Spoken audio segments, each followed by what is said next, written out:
Hi everyone, my name is Shah and this is Introduction to Content Development for the iPhone. Now, these are the topics that we're going to be discussing during this very short presentation. And first we look at the overview of content development process. Now, this arose from a discussion that I had with the MDEC guys, because some of them, they said, how do you define content? So content, what we came up with was that there is the interactive content and there is media. And if we're talking about media, which is to say like a video or a digital art or an MP3 file, you use applications on a computer to create media. You can use Photoshop, Illustrator, Dreamweaver, and so on.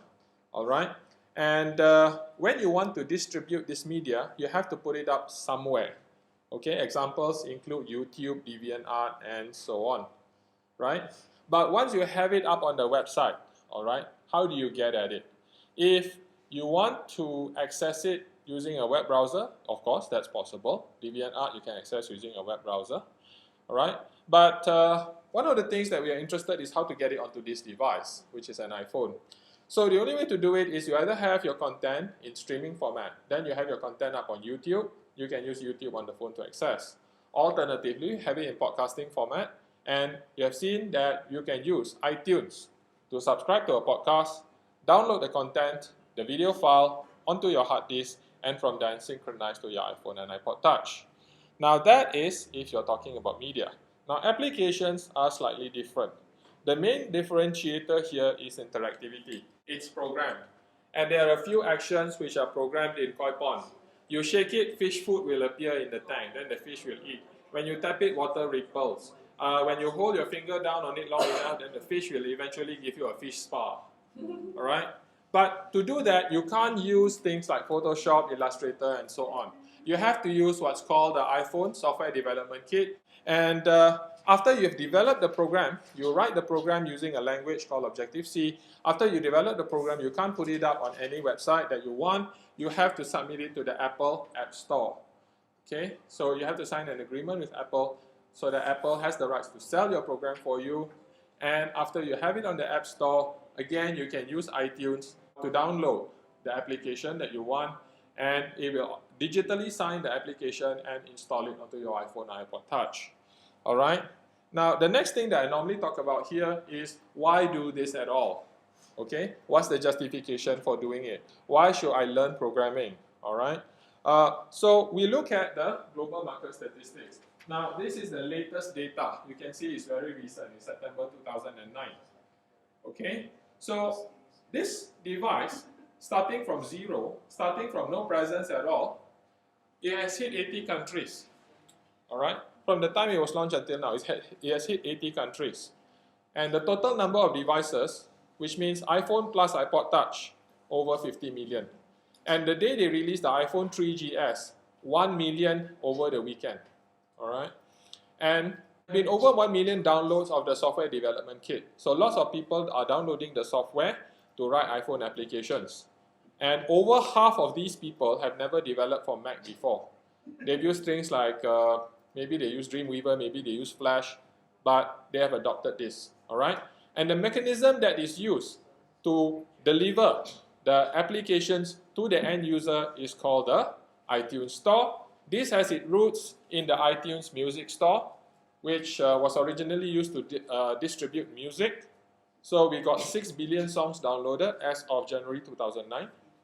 And as of today, there are 85,000 applications available for the iPhone. And there have been 2 billion downloads. All right. So we are not asking you to do pyramid scheme. We are not asking you to do something that is not financially viable. This is viable. This is realistic. It's working now. Okay. Now, so the world has gone mobile, which is to say that the increasingly, things which are normally fixed line, they are going mobile. You look at the number of mobile phones that has been shipped, okay, almost 1.2 billion. Look at the number of people who has mobile phone subscriptions. That's about more than half of the world's population right there, okay?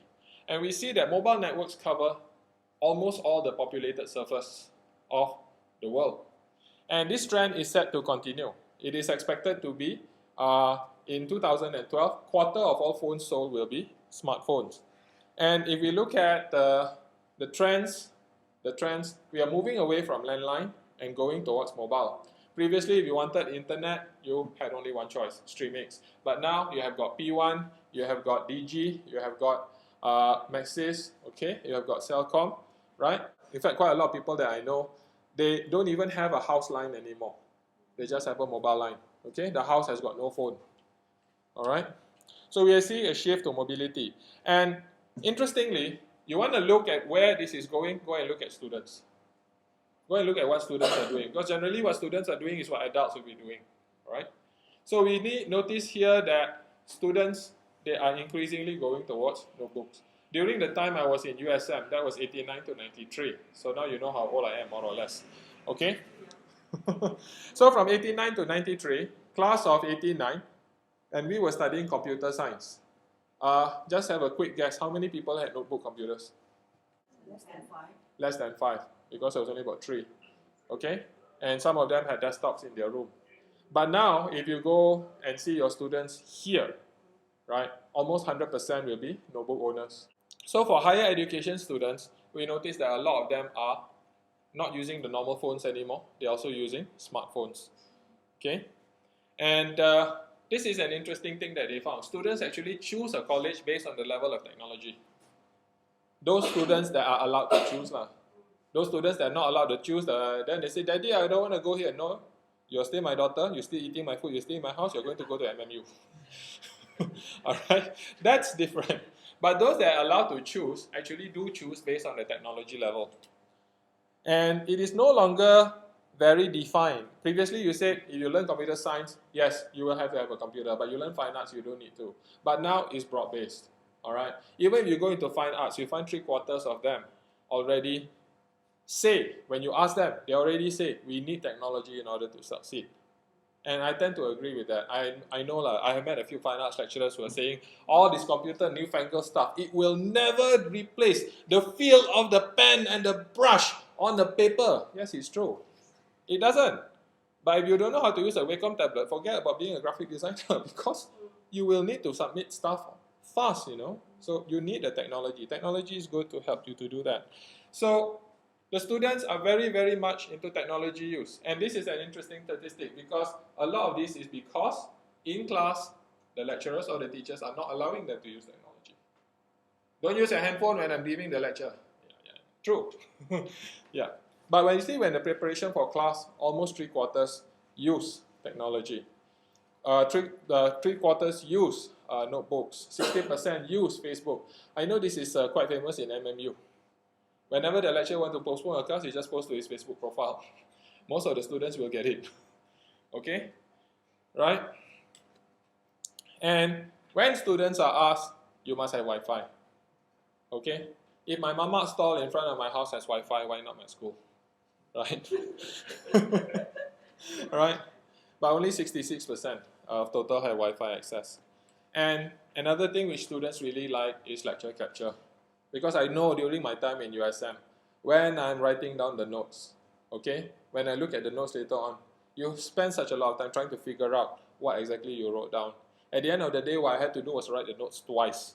Which is why I write the first time just to catch all the point, and then I had to rewrite in something that is not chicken scratch, right? So if the lectures were being captured right now, like I'm recording the session right now, and I just give you the file, you get a few advantages. Number one, you know exactly what the lecturer was saying at each point in time. And then you can just go to a section and repeat as many times as you like. So lecture capture is important if you can have it, right?